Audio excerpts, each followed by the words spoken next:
In the small towns around Manchester, England, people thought they were lucky. Their local GP, Dr. Harold Shipman, was everything a patient could want. Friendly, calm, always available. He dressed neatly, had a reassuring voice, and made house calls. To the elderly, he was more than just a doctor. He was a companion.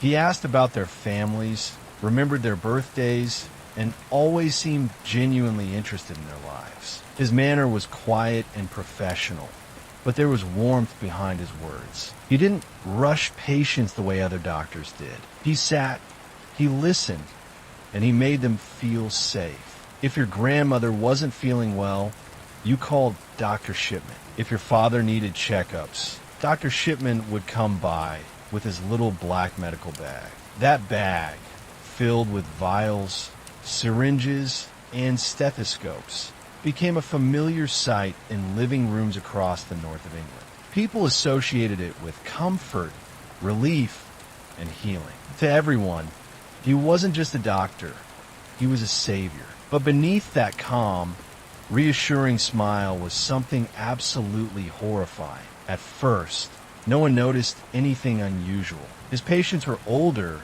many in their 70s, 80s, even 90s. So when they passed away, it was rarely questioned. Dr. Shipman would be the one at the scene, calmly explaining the cause of death. He would comfort grieving families, saying it was peaceful and painless. He'd even handle the paperwork, signing the death certificates himself. That last detail, that he was both the attending physician and the one certifying deaths, meant nobody looked too closely. He was trusted, respected, even admired. The perfect cover. In the 1970s, Shipman's career had already shown cracks, but people forgot. Early on, he became addicted to pethidine, a painkiller. He forged prescriptions to feed his habit.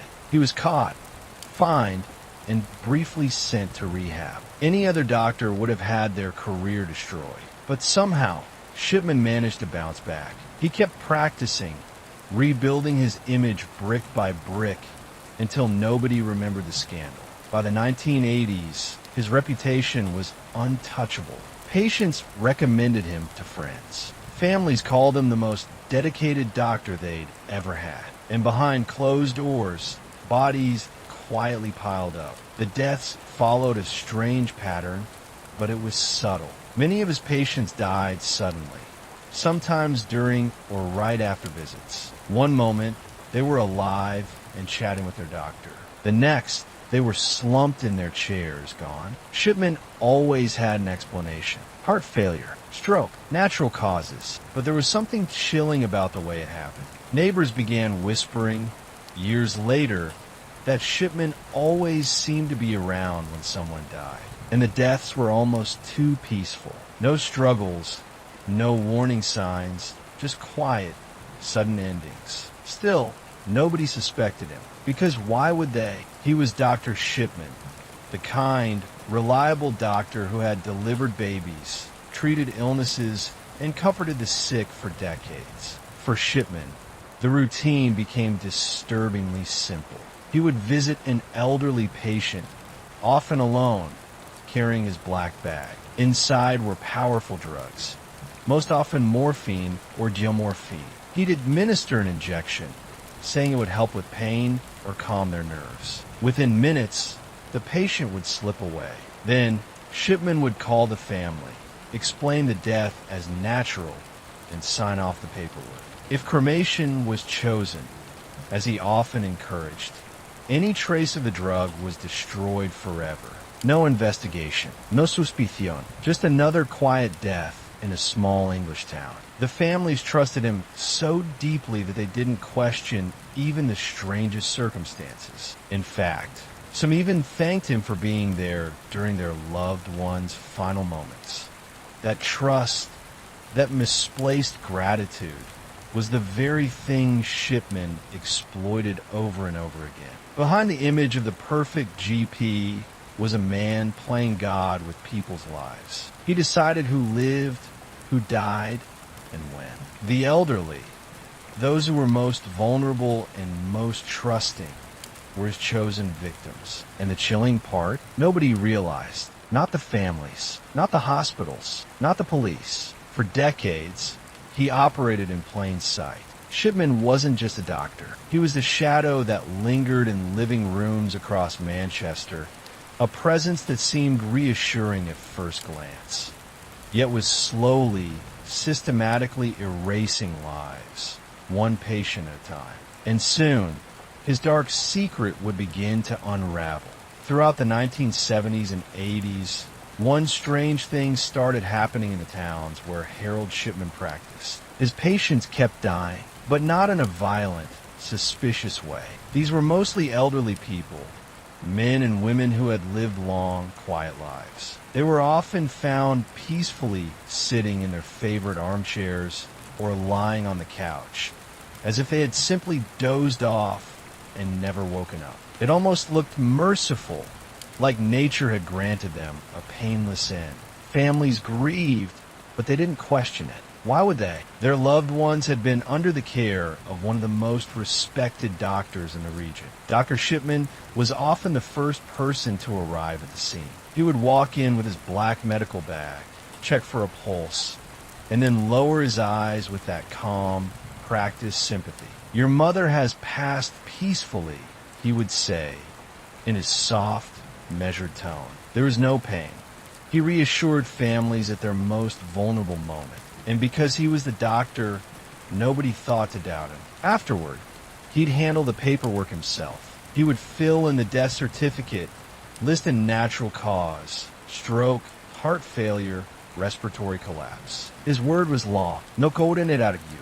No hospital challenged him. And since so many of these patients were elderly, nobody expected an autopsy.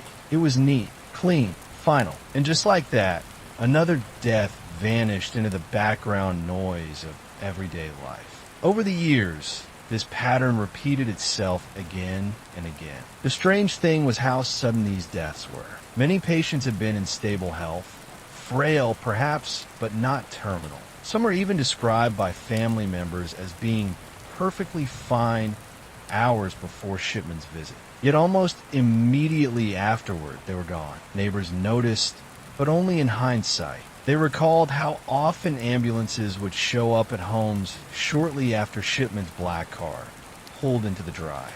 How many times it happened just after one of his routine visits. But at the time, nobody connected the dots. Why? Because death, especially of the elderly, was expected. It blended into the rhythm of small-town life. One week, a funeral. The next week, another. Each one sad, but never alarming. And that was Shipman's camouflage. The families trusted him so completely that they didn't just accept his explanations.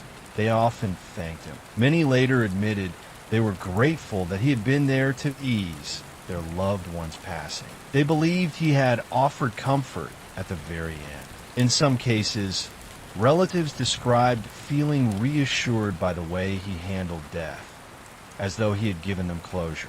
What they didn't realize was that Shipman wasn't easing suffering. He was causing it. The truth was, Harold Shipman had started playing God. With his access to lethal doses of morphine and diamorphine, he could decide who lived, who died, and exactly when. For him, it was easy, too easy. He would inject the drug under the guise of treatment, just something to help with the pain.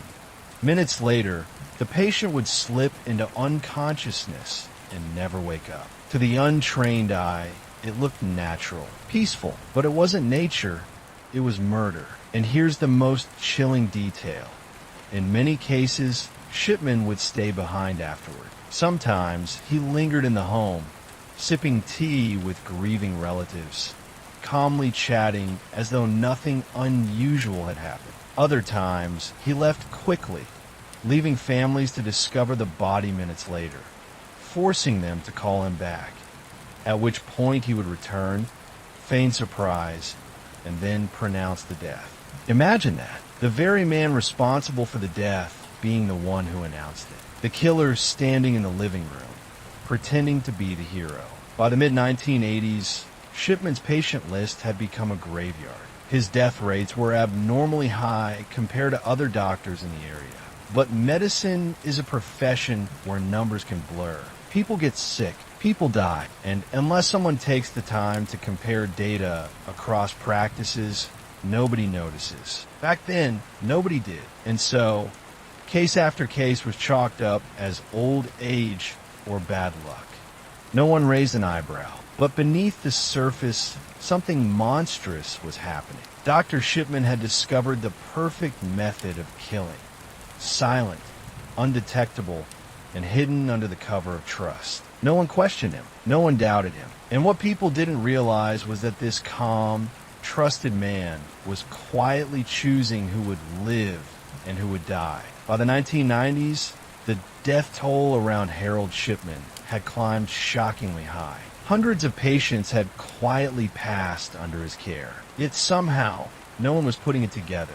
His reputation as a caring, reliable doctor was still intact. But all of that began to unravel in 1998, when a single death broke the illusion. Her name was Kathleen Grundy. Kathleen wasn't just another elderly woman in Hyde, the town where Shipman practiced. She was known across the community. Elegant, proper, and sharp as a tack, even at the age of 81. She carried herself with the dignity of someone who had once been mayor. She was deeply involved in local charities, always lending her time and resources to improve the lives of others. Friends admired her independence. She still dressed impeccably, managed her own affairs, and kept an active social calendar. Neighbors recalled seeing her out walking or attending events, a woman full of energy and not at all frail. So when she died suddenly, under the care of her trusted doctor, people were stunned. Yes, she was elderly, but Kathleen wasn't at death's door. She wasn't bedridden. She wasn't seriously ill. Still, when Dr. Shipman gently explained to the family that she had passed peacefully, they accepted it. After all, this was Harold Shipman. If he said it was natural, it must have been. But within weeks, something surfaced that shattered that illusion. After Kathleen's funeral, her daughter, Angela Woodruff, received legal paperwork regarding her mother's will. Angela was a solicitor, a lawyer, and she knew every detail of her mother's estate. She also knew her mother personally, organized, careful, and absolutely devoted to her family. The will Angela received, however, was bizarre. The language was clunky, riddled with grammatical errors and awkward phrasing. It didn't resemble Kathleen's precise, educated voice, but the real shock was buried in the contents. Instead of leaving her wealth, nearly £400,000, to her children and grandchildren, the entire estate was left to one man, Dr. Harold Shipman. Angela was stunned. Her mother had never hinted at such an idea. Yes, she liked her doctor, but leave him everything? That didn't sound like her at all. Angela later said the will was so badly drafted it was almost laughable. But what wasn't laughable was the implication. If this will was genuine, Angela and her family were completely cut out. If it was fake, then someone had gone to great lengths to ensure it looked real. And if her mother hadn't truly died of natural causes, then the man who forged this document might also be a murderer.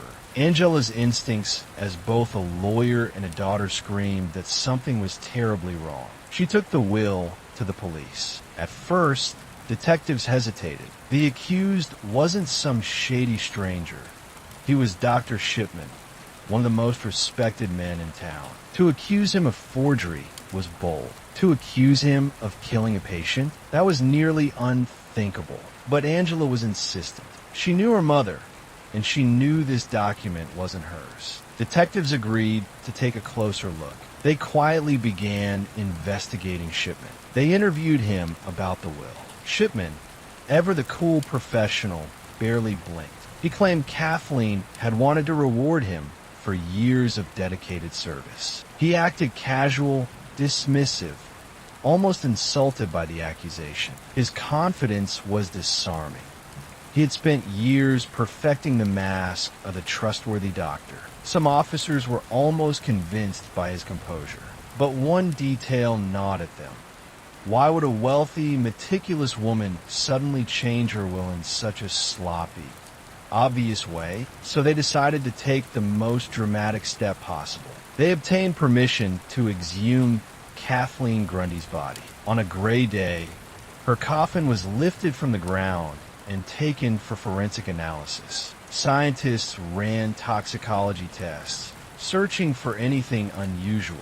What they found blew the case wide open. Kathleen's body contained high levels of morphine, not a therapeutic amount, not something that could be explained away by pain management. It was a lethal dose, enough to kill. This wasn't a peaceful, natural passing. It wasn't heart failure. It wasn't old age. It was a deliberate injection. And the only man who had been with her at the time of death, the only man with access to those drugs, was Harold Shipman. For the first time in decades, Shipman's perfect mask cracked. He had been so careful, so methodical. He chose elderly victims whose deaths would attract little suspicion. He discouraged autopsies, encouraged cremation, and signed off the paperwork himself.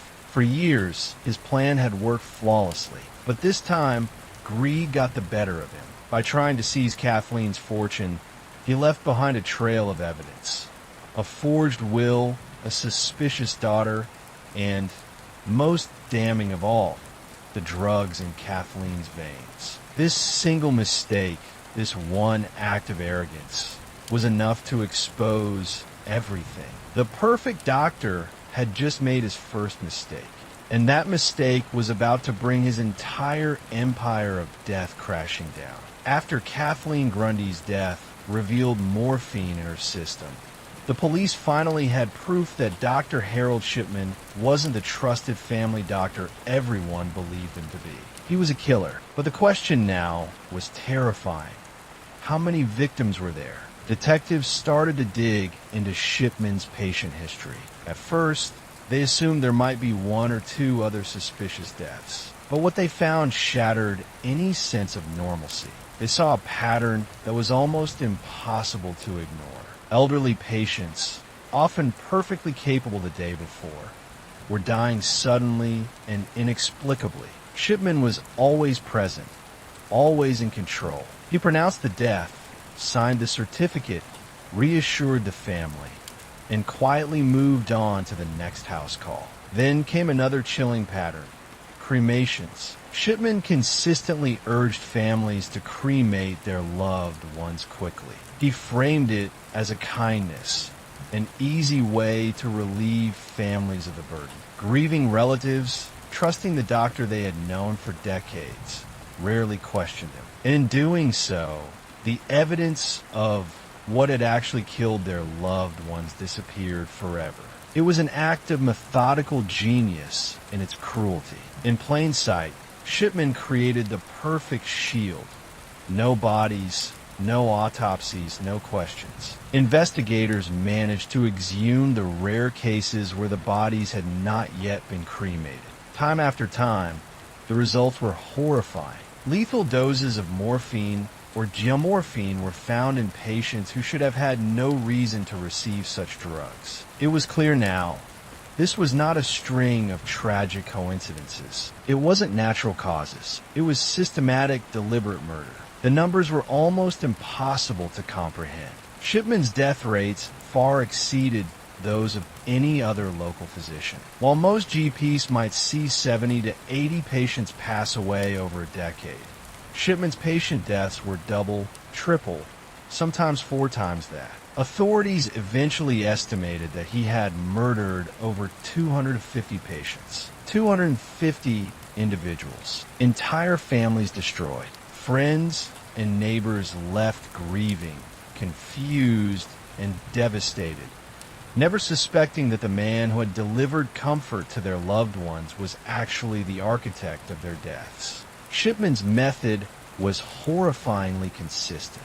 He would visit an elderly patient under the guise of routine care. Calm, reassuring, professional, he would explain that he had something to ease pain or help them rest. Then, with one syringe, he would inject a lethal dose of morphine directly into their veins. Within minutes, the patient would die. Minutes. And then he would step back, perfectly composed, and deliver the news to the family.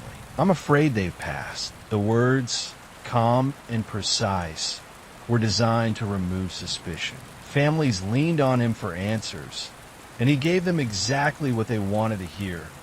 Natural causes. Peaceful, unavoidable. And then he signed the death certificate. If burial was requested, Shipman would gently steer the family toward cremation. And just like that, every trace of wrongdoing was gone. The ultimate crime hidden behind a veil of compassion. For decades, he thrived on trust. Families were grateful for the comfort he provided at the most devastating moments of their lives. They didn't suspect that his hands, so gentle in appearance, were the same ones delivering death. They hugged him, they thanked him, they mourned alongside him. The psychological horror of this truth is staggering. Imagine realizing years later that the person you believed was protecting your loved ones was the very reason they were gone. Imagine entire generations lost at the hands of someone you invited into your home, someone who wore a white coat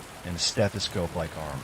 When the full scale of Shipman's crimes became public, the world was stunned. Serial killers often have one, maybe a dozen victims, but hundreds? It was almost incomprehensible. And yet there it was, the quiet, respectable doctor, tidy suit, calm voice, and neat handwriting, systematically wiping out hundreds of lives in plain sight.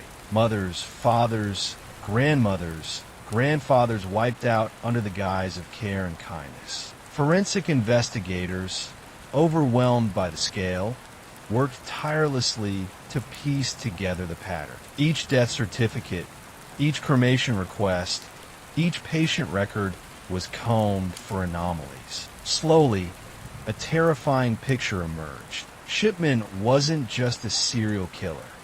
He was the most prolific modern-day serial killer in history. But the unraveling didn't stop there. Families, journalists, and investigators started to tell stories. The daughter who noticed her mother's will have been changed. The neighbor who remembered a doctor's suspiciously frequent visits. The local pharmacist who noticed repeated morphine prescriptions. Piece by piece, the facade shattered. Shipman had been living a double life. By day, a doctor providing comfort. By night, or in those quiet moments in living rooms across Hyde and surrounding towns, a man deciding who would live and who would die. By the late 1990s, the truth was undeniable. Harold Shipman wasn't just a fraud. He wasn't just a killer. He was something far more sinister. The architect of mass murder, hiding in plain sight in the very profession society trusted most. And with each new discovery, the empire he had built on death began to collapse completely. In 2000, after years of investigation, Harold Shipman finally faced justice. The trial was one of the most extraordinary in British history, not just because of the number of victims, but because of the horror hidden behind the mask of a trusted family doctor. Shipman was charged with 15 murders, all meticulously documented and supported by evidence, including toxicology reports and witness testimonies from suspicious relatives. The prosecution painted a picture of a man who had spent decades exploiting trust, medical knowledge, and authority to commit murder with chilling efficiency. Inside the courtroom, the public watched in disbelief. Shipman, calm and collected in the witness box, displayed the same unnerving composure he had used for decades to reassure families. There was no hint of remorse, no sign of guilt, just a quiet, almost clinical detachment. To those in the room, it was as if he were still diagnosing patients, still deciding life or death with the ease of a professional, still behind the mask he had perfected. The prosecution painstakingly outlined his methods. It showed how he had chosen his victims, mostly elderly, and unsuspecting. How he had injected lethal doses of diamorphine under the guise of treatment. How he had falsified medical records and encouraged cremation to destroy evidence. They detailed his greed, his manipulation of wills, and the sheer audacity of his crimes, killing hundreds while enjoying the respect of an entire community. Shipman's defense tried to claim that the deaths were natural or coincidental. They argued that the evidence could be circumstantial, but the numbers told a story that could not be ignored.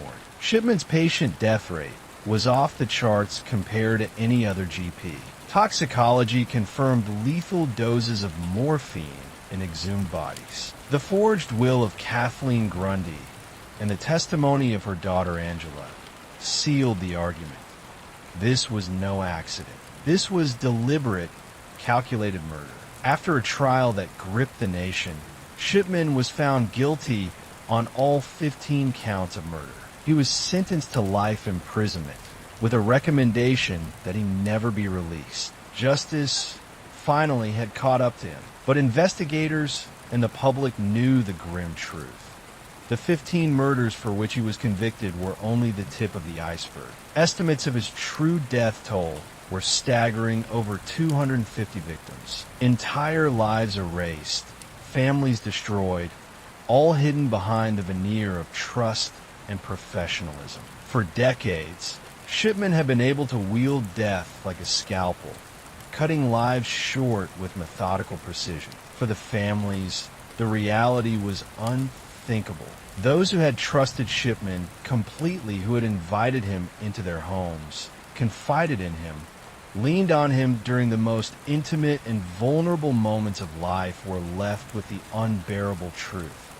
The man who had promised to care for them and their loved ones had instead been orchestrating death. Their healer had been a predator. Shipman entered prison as a convicted murderer, but even behind bars, the darkness followed him. He spent his time reading medical journals, playing cards, and maintaining a detached routine, almost as if nothing had changed. He reportedly refused to discuss his victims and offered no explanation for his actions. Then, in January 2004, the world learned that Harold Shipman had died in his prison cell. He had taken his own life. The news shocked many. Some thought it was fitting poetic justice. Others were disturbed by the fact that he had escaped the full weight of accountability in the only way left, by controlling his own death. Even in death, Shipman left behind unanswered questions. Psychologists, criminologists, and journalists have debated for years. Why did he do it? Was it a thirst for power? The ability to decide life and death for others? Was it control?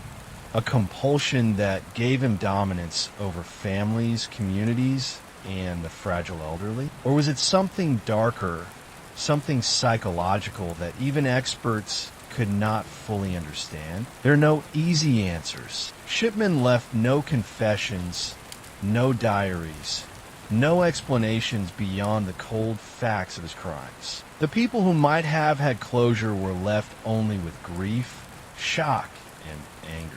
Today, Harold Shipman is not remembered as the trusted physician he once appeared to be. He is remembered as the Doctor of Death. His name is synonymous with betrayal, horror, and one of the most chilling examples of how someone can hide pure evil behind a mask of normalcy. His crimes led to profound changes in British medicine. Stricter regulations were put in place to prevent doctors from being able to sign off on deaths without oversight.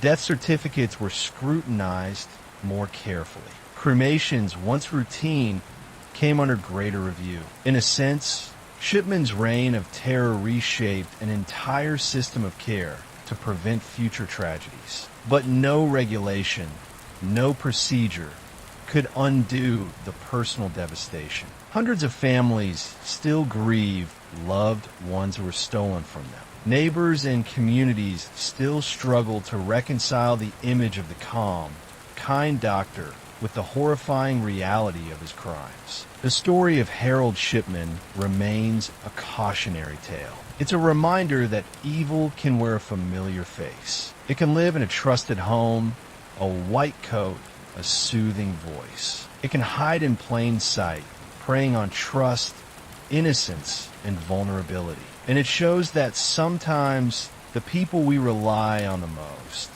the ones we invite into our lives at the most intimate moments, can be the very ones capable of unimaginable harm.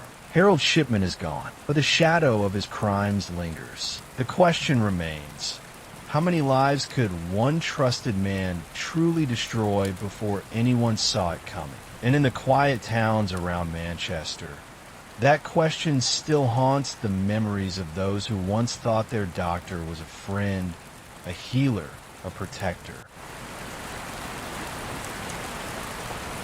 In the 1970s and 80s, at 25 Cromwell Street in Gloucester, England, something unspeakable was happening behind closed doors. To neighbors, Fred and Rose West seemed like an ordinary couple raising a big family. The house was noisy, cramped, full of children. But beneath the chaos of family life was a horror so disturbing it would shock the nation. Fred West was already known to police before he ever met Rose. Born in 1941, he grew up in rural poverty, one of 9 children, in a household plagued by secrecy and dysfunction. His childhood was marked by instability and troubling influences. He left school barely literate, took up odd jobs, and quickly developed a reputation for stealing, fighting, and having an unhealthy fascination with control. By his late teens, Fred had already shown dangerous tendencies. In 1961, he suffered a near-fatal motorcycle accident that left him with permanent head injuries. Many believe this worsened his lack of restraint and judgment. Not long after, he was caught in troubling behavior with young women, and by the time he met Rose, let's in the late 1960s, Fred West was already deeply disturbed. Rose, by contrast, was still a child when their paths crossed. She was born in 1953, 12 years younger than Fred, and grew up in a home that was also unstable and deeply troubled. When she met Fred, she was just a teenager. Instead of walking away from his volatility, she gravitated toward it. By 16, she had moved in with him, becoming not only his partner, but eventually his collaborator. From the beginning, their relationship was steeped in control. Rose quickly took over as stepmother to Fred's children from a previous relationship, but she was not the caring figure they needed. Neighbors began to notice her temper, and the children often appeared anxious and fearful. Fred encouraged her harsh discipline rather than stopping it. Their house was turning into a place of fear, and then it escalated. The first suspected victim of the West together was Fred's own stepdaughter, 8-year-old Charmaine. When Fred was briefly imprisoned in 1971, Rose was left to care for the children. During that time, Charmaine vanished. Rose told people the girl had gone to live with her mother.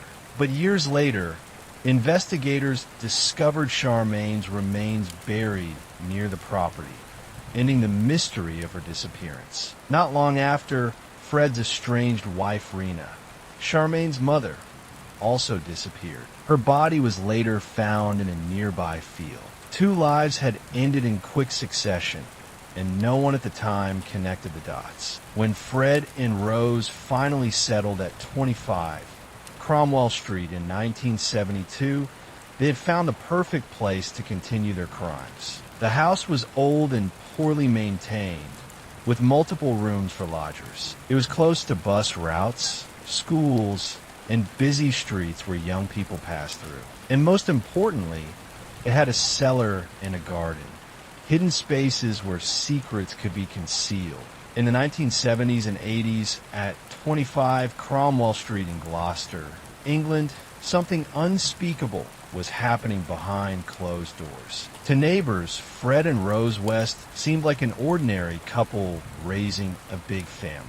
The house was noisy, cramped, full of children. But beneath the chaos of family life was a horror so disturbing it would shock the nation. Fred West was already known to police before he ever met Rose. Born in 1941, he grew up in rural poverty, one of 9 children, in a household plagued by secrecy and dysfunction. His childhood was marked by instability and troubling influences. He left school barely literate, took up odd jobs, and quickly developed a reputation for stealing, fighting, and having an unhealthy fascination with control. By his late teens, Fred had already shown dangerous tendencies. In 1961, he suffered a near-fatal motorcycle accident that left him with permanent head injuries. Many believe this worsened his lack of restraint and judgment. Not long after,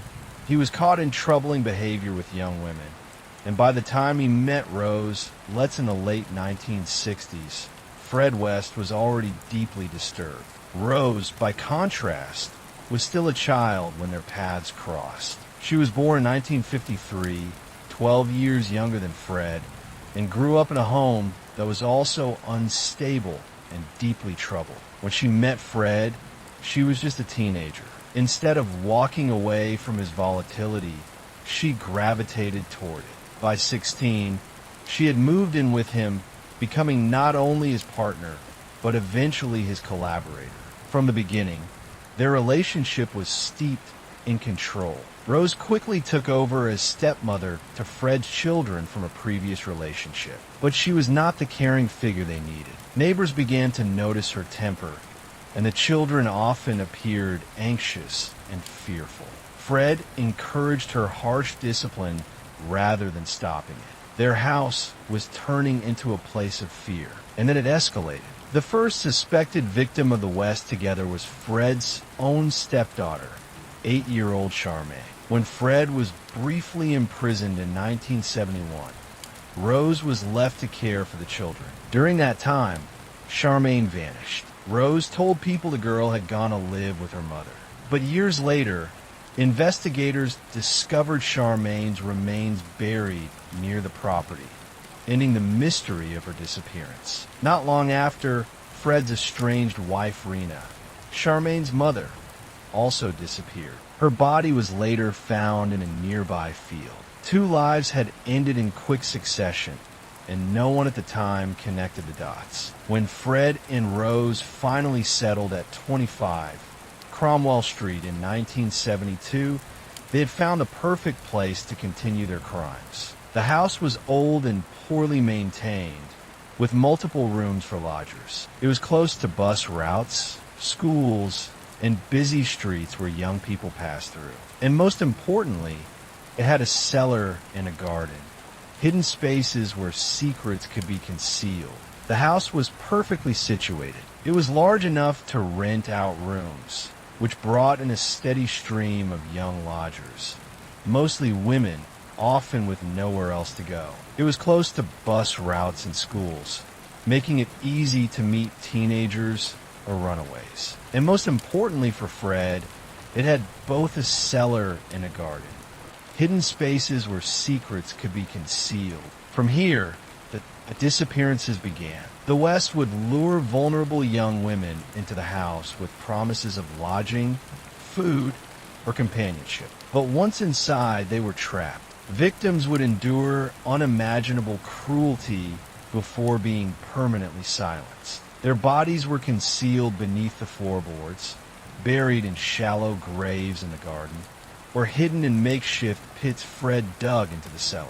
In 1973, their cruelty escalated to shocking levels. Several young women vanished under mysterious circumstances after last being seen near Cromwell Street.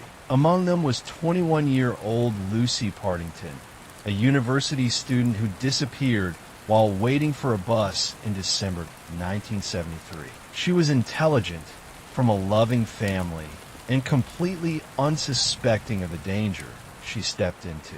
Months later, her remains were discovered buried beneath the house. There was also 15-year-old Shirley Hubbard, who vanished in 1974 while on her way home from work. Her disappearance baffled police at the time. Years later, she too was found beneath Cromwell Street, and there are many others. Lodgers, hitchhikers, runaways. Vulnerable girls who crossed paths with the Wests and were never seen again. Each time, Fred had the same method.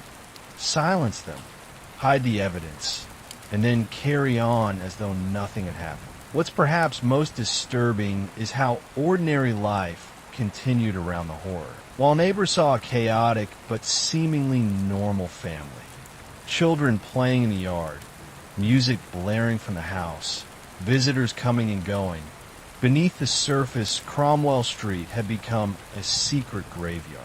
The West children grew up in this house of horrors. They often overheard muffled cries, banging noises, and strange sounds from the cellar. When they asked, Fred dismissed it with a chilling explanation.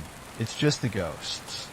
The children believed him. This was the pattern for years. The house stayed lively, full of family life, but behind the locked doors and hidden floorboards, a series of tragedies was being buried, one after another. By the late 1970s, Cromwell Street had become infamous, though no one outside knew it yet. Friends and lodgers would come and go, some leaving abruptly, some vanishing entirely.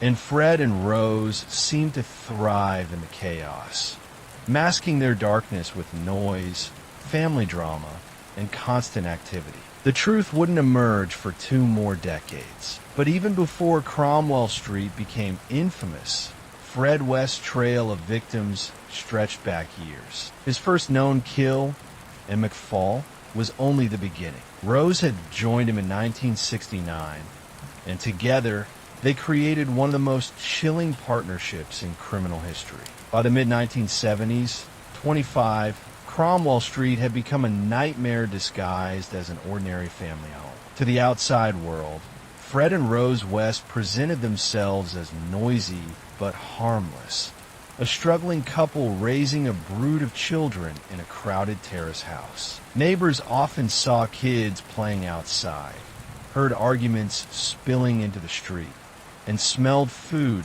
cooking from the upstairs windows. Nothing about the place suggested that behind its doors, one of the darkest chapters in British criminal history was unfolding. The reality was that Fred and Rose were continuing their cycle of killing. They often targeted young women who were on the margins of society, lodgers renting cheap rooms, girls who had run away from strict families, or teenagers who had argued with their parents. These victims were particularly vulnerable. They didn't have people constantly checking on them, and if they vanished, their absence could be brushed off as a choice to start fresh somewhere else. The West exploited this. They knew how to appear friendly, trustworthy, and accommodating. They offered food, a bed, companionship. But those promises were traps. One of the most haunting cases tied to them is that of Lucy Partington. Lucy was 21 years old, a bright and compassionate university student studying English literature. She came from a close, loving family, and her friends described her as thoughtful, intelligent, and deeply kind. On the night of December 27th, 1973, Lucy was on her way home from visiting a friend in Cheltenham. She stopped at a bus stop, and then she was gone. For decades, her family clung to hope, searching for answers. It wasn't until 1994, when Cromwell Street was excavated, that the truth came out. Lucy's remains were found in the cellar of the house. Investigators believed she had been held captive for at least a short time before being killed. For her family, the discovery was devastating. But at least they finally had answers after more than 20 years of uncertainty.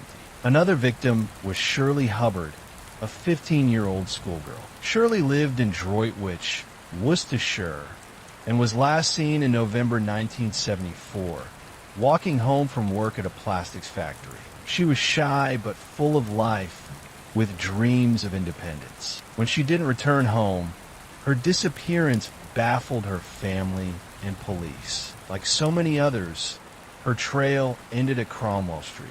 Decades later, Her remains were found beneath the floorboards. Even hardened detectives were shaken by the condition in which she was discovered. Shirley had suffered cruelty no teenager should ever endure before being silenced. These weren't isolated incidents. Other young women, many of them lodgers at Cromwell Street, also disappeared during these years. Some were drawn in by cheap rent, others by the promise of food and shelter, still others by Fred's seemingly friendly nature. Once inside, they became trapped. Fred and Rose had perfected their facade. They could be charming to outsiders, blending into the community just enough to avoid suspicion.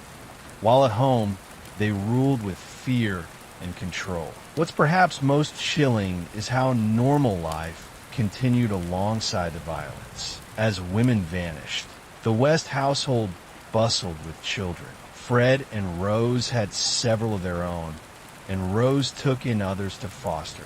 To the outside world, it looked like a chaotic but ordinary family. Kids playing in the garden, visitors coming and going, endless noise from the house. But within those walls, the atmosphere was suffocating. Some of their children later testified that they overheard strange noises from the cellar at night. Muffled cries, thuds, or footsteps. When they asked about it, Fred would give a sinister explanation. It's just the ghosts.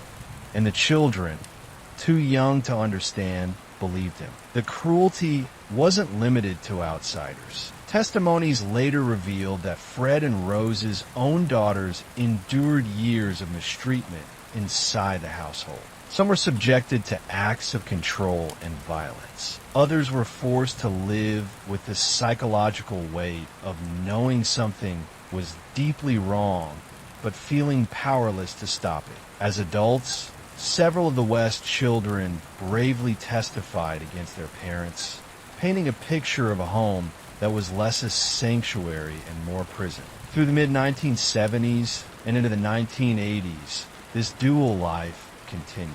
On one hand, the Wests appear to be just another struggling family on a working-class street. On the other, Cromwell Street was becoming a burial ground. Victims were hidden in the garden, under the floorboards, or in shallow graves dug in the cellar. Fred, with his background in construction, knew exactly how to conceal them. What's staggering is how long they got away with it. Women vanished, families searched, police opened cases, and still, no one connected the disappearances to the house on Cromwell Street. In part, it was because the victims came from vulnerable backgrounds. Runaways, young lodgers, women without close family ties nearby. In the eyes of authorities at the time, these were people who might simply have moved on, but in reality, they hadn't moved anywhere. They were buried beneath the West's own floorboards. This was the grim paradox of Cromwell Street, a house that looked like a family home, alive with noise and children, but which was in fact a tomb. And as the years went on, the number of victims grew.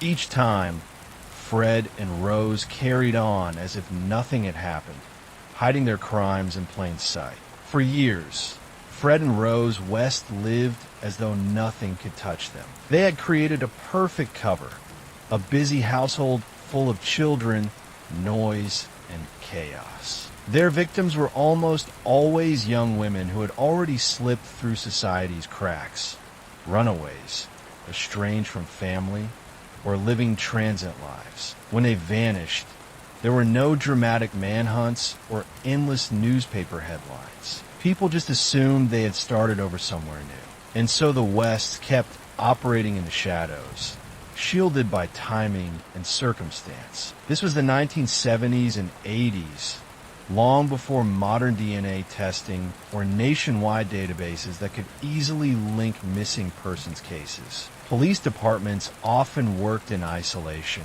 each treating disappearances as standalone mysteries. That separation allowed Fred and Rose's trail of victims to remain unconnected, each case floating in limbo, never tied back to the same address in Gloucester.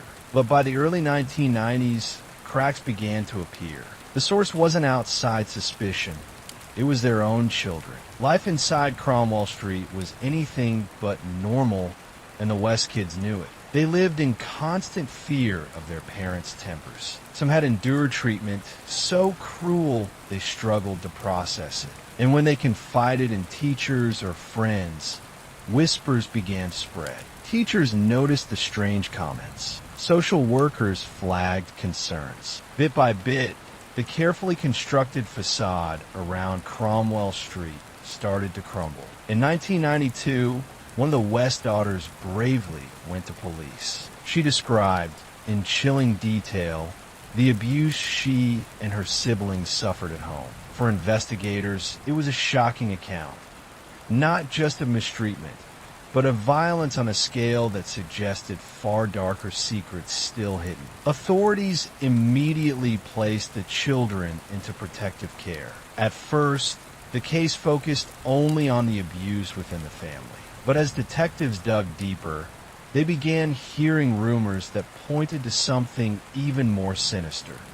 Missing girls linked to the West household. Detectives started to review old disappearance files, and suddenly the pieces began to align. Names of lodgers who had vanished. Women who had once stayed at Cromwell Street, but were never seen again. Runaways were last known to be in contact with Fred or Rose. What at first seemed like isolated cases began forming a disturbing pattern.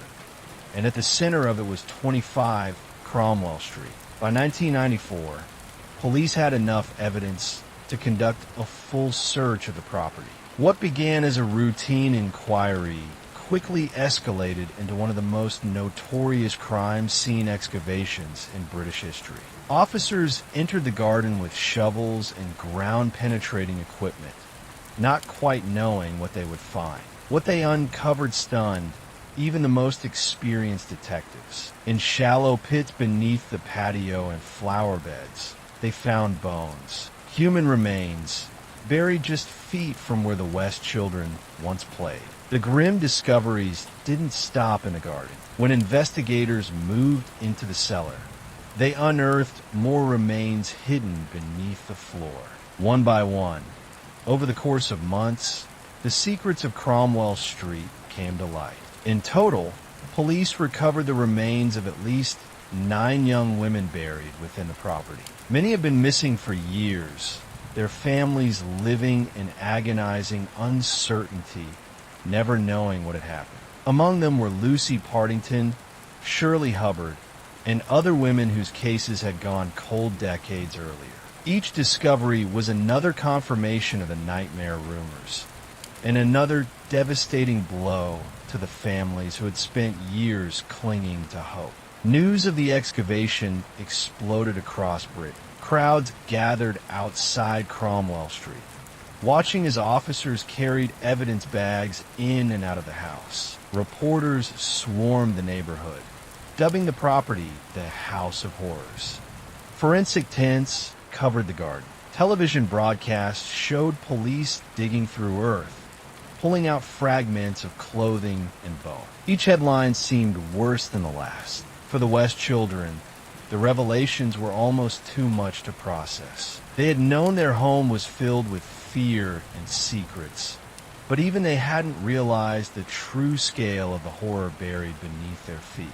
Fred West was arrested and charged with multiple counts of murder. Rose, who at first denied any involvement, was also taken into custody as evidence of her complicity mounted. The couple who had once seemed inseparable now turned on each other, each shifting blame, each trying to save themselves. The investigation into Cromwell Street was one of the largest in modern British history. Teams of officers sifted through tons of soil, cataloging every fragment of evidence. Forensic anthropologists worked to identify remains that had been buried for decades. And as the case unfolded, the true scale of Fred and Rose West crimes became clearer. The number of victims was far greater than anyone had imagined. Fred West was finally arrested in 1994, and once he was in custody, the facade dropped. He began to talk. Not everything, not honestly, but enough to confirm the horror. He admitted to multiple murders. He even confessed to killing his own daughter, Heather, whose remains have been uncovered in the garden at Cromwell Street. For years, Heather's disappearance had been an open wound. Teachers, relatives, even neighbors had quietly asked questions. Fred had always brushed them off with a cold, rehearsed story. Heather had run away. She was off living her own life.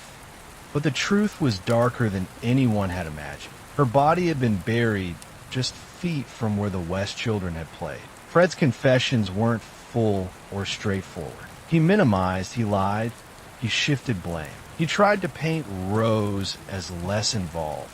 Even his evidence told another story. But before he could ever face a jury, Fred made a final, cowardly decision. On New Year's Day, 1995, he took his own life in prison. No trial, no full accounting, no chance for families to hear him answer for what he had done. That left Rose. Later that year, she went on trial at Winchester Crown Court.